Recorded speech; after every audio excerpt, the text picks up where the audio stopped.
Hello everyone, welcome back to Automotive History through Diecast.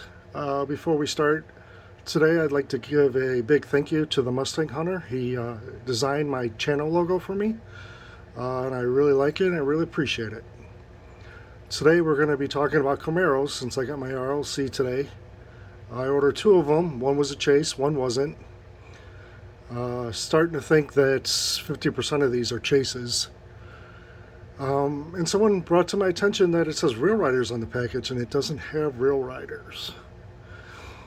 But anyways, so Camaro. Camaro in French means friend or companion. Not really something I think of when I see a Camaro. Back in this era, Chevy was naming all their cars with C's. Chevelle, Corvette, Camaro, Corvair, Chevy 2. So this fell right in line. So the first year was 67. And the funny thing is, when people talk about it, they say 67, the car was just thrown together because they were behind Mustang and they wanted just to get something out. But 67 through 69 is probably the most iconic Camaro there is.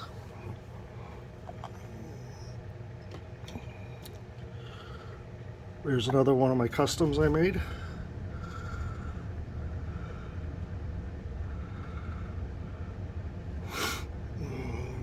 For me, my favorite Camaros are the race ones. The Trans Am Series ones and the drag strip ones. I think it'd be cool if Hot Wheels did a Trans Am Series. It would only be a couple cars, but I think it would be cool. Here's another one, like a drag car. And then in 69, they had what came out was a Copo Camaro.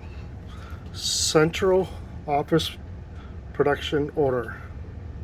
And it was kind of like a loophole. It was supposed to be for like police and taxis, where you could get a stripped down car with the biggest motor GM made. Well, street racers found out about it and they started ordering Camaros with 427s in them, stripped down. And they're called Copo Camaros. Now the second generation, that's my favorite one, especially the first three, 71, 72, and 73. The split nose bumper is my favorite. I think it just, for me, it's the best looking. But in that second generation, it took away convertibles. Here's a nice Spectraflame Blue custom one of mine. But between the circle taillights in the back and the split nose, I just think the 70 to 73 is the best looking ones.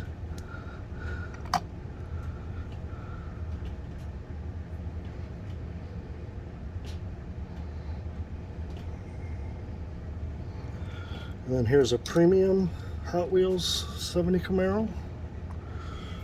Camaro came in RS, which is Rally Sport, SS, which is Super Sport, and Z28.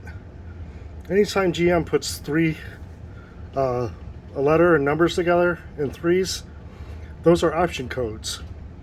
Everything you have in your car has an option code. So your radio might be an AU2 or something.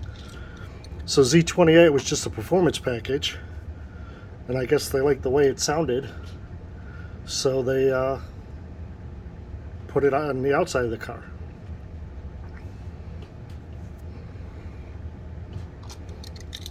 And then when we get into the 80s, it's the same car, they just changed the front and rear. GM's known for doing that, so they don't have to make new tooling. They can run a car for a long time, over 10 years.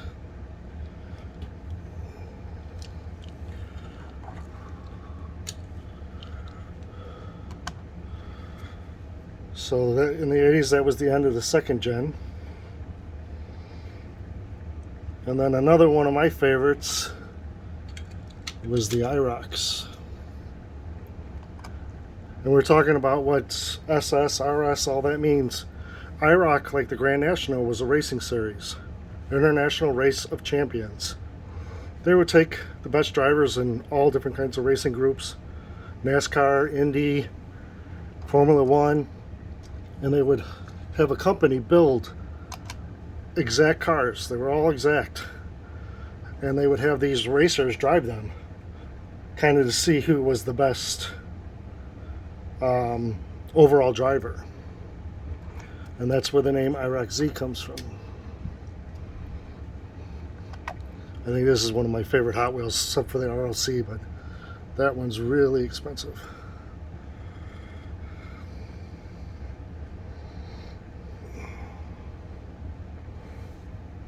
So that's Gen 3.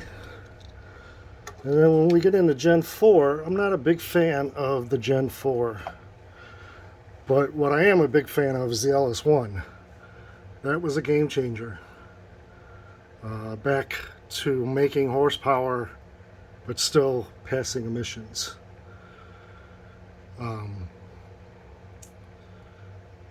then they just built upon that, and it's been getting bigger and bigger, boring it out. I mean, it started as a 300 and something horsepower motor, and it's with superchargers, 500 and 600 horsepower. And then you have your 5th gen. I like the way it looks. I don't like the inside. Someone told me once that the cluster on a Camaro looks like Elton John with his sunglasses on. And ever since then, I can't unsee that. But this is a Nicky Camaro, which was a dealership. And they were buying up Camaros and putting bigger motors in for customers. People would come all over the United States to his dealership to have this done. And they're doing it now again with the 5th gen. The top dog on the Camaro is the ZL1. Again, just a performance package, just a indication of what package you have on the vehicle.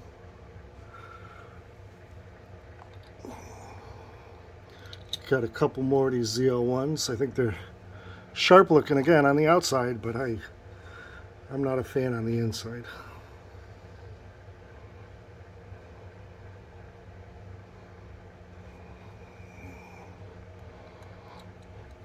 They're talking about stopping making the Camaro again.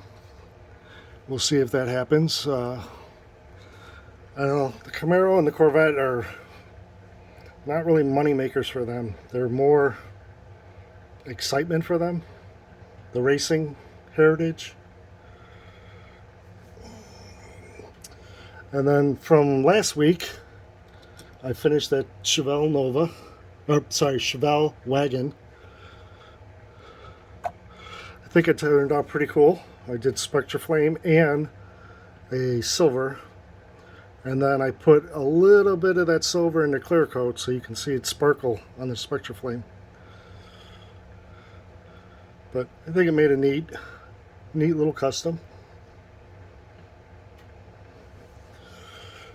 And then I picked out 6 cars that I'm going to customize, and I wheel swapped them. I figured I'd show you the wheel swap. And then in future videos, I will show you how they look after I repaint them.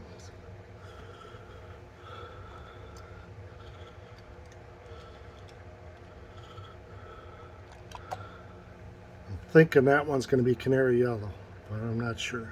We'll see.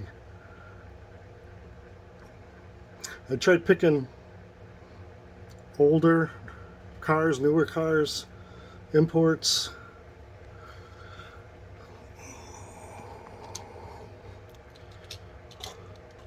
But all these will look different when I'm done. But it's just kind of cool to see them with different wheels on them.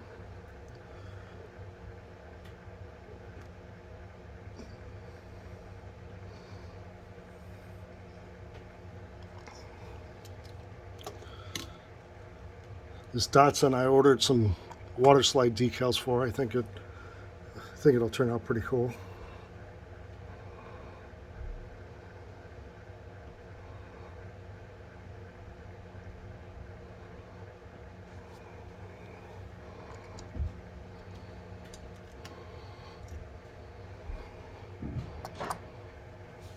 Bone shaker.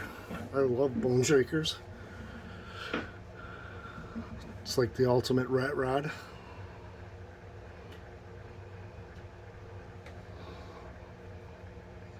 And then this last one, I think, proves how wheels can really change a vehicle. I did not like this casting at all, but now I think it's super cool looking.